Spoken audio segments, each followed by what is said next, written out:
Oh, I wanted to read one quick thing from Bob's World.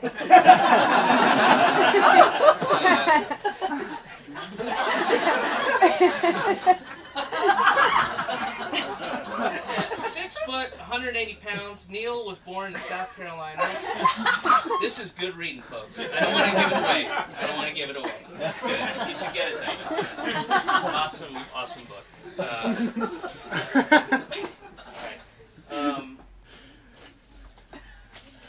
All right. What's going on? Yes, sir. What's the story behind you on stage with a beer, dancing around with Beluchi, like trying to drag you off as much as security? Yes, the story with that is, and I talk about the genesis of my slight problem with Beluchi. I don't really give a shit about the guy, but it's just easy.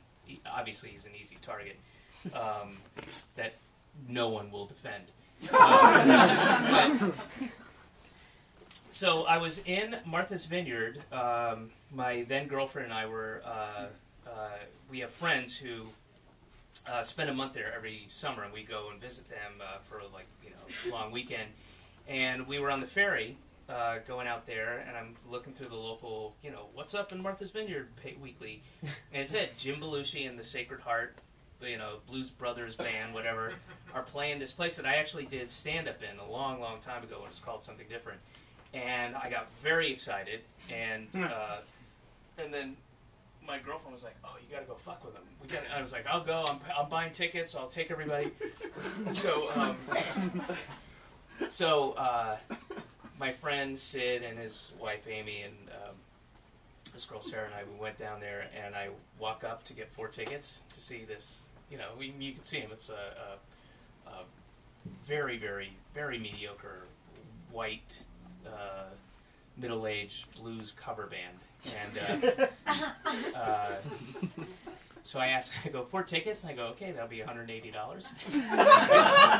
What? $180 for 4 tickets in this fucking shithole club to see Jim Belushi to do a cover of Sweet Home Chicago? You're kidding me. He's a fucking millionaire. Fuck. All right, so we paid, and then and this is in reference, and it's in the book, but my girlfriend at the time, she goes, you should get a shirt made that says "worse than your second wife," which is something he said to me, that I was worse than his second wife. And so then I felt an obligation to not just the people there, but to all of you, everyone in this room, to jump up on stage. And just, what's not on there is initially I went down, I was in the crowd, I went up to the front, and he had come down. And my friend hadn't started videotaping yet, and I was sort of following him in the crowd. And then he, also what you don't see is him calling people up, going, "Hey, come on up here." But he only has the only 3 attractive women in the whole club come up, and everybody else had to sort of sit back. So he's dancing with the girls, and that's when I jumped up. And if you can see, he gives me a little do-si-do. Well, there's 2 things that you can't. One is when he pushes me off stage.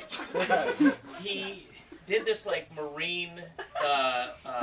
He did this thing where he put his fingertips with anger. He didn't just push like that. He went. Can't really see that.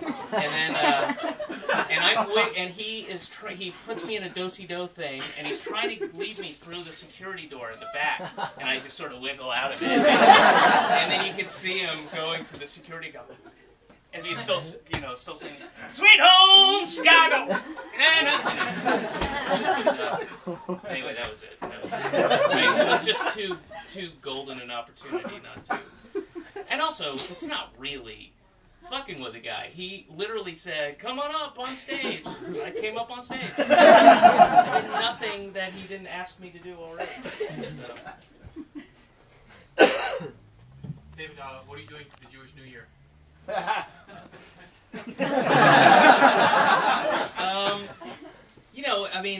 I don't know how much I'm allowed to reveal, but I think most people by now know what Jews do on the New Year. You know, we eat a baby. We drink the blood of Christian babies. And just vote for Obama. Yeah. No, when is the Jewish New Year? It starts tomorrow night. I'm going to have to cancel my shows. No, I don't. You know, just fucking enjoy life. Like Jews celebrating the New Year. Just enjoy myself. I can get some porn, get some pizza pie, jerk off onto it. What else we got? Yes. I'd like to know, are you doing old material on Monday night?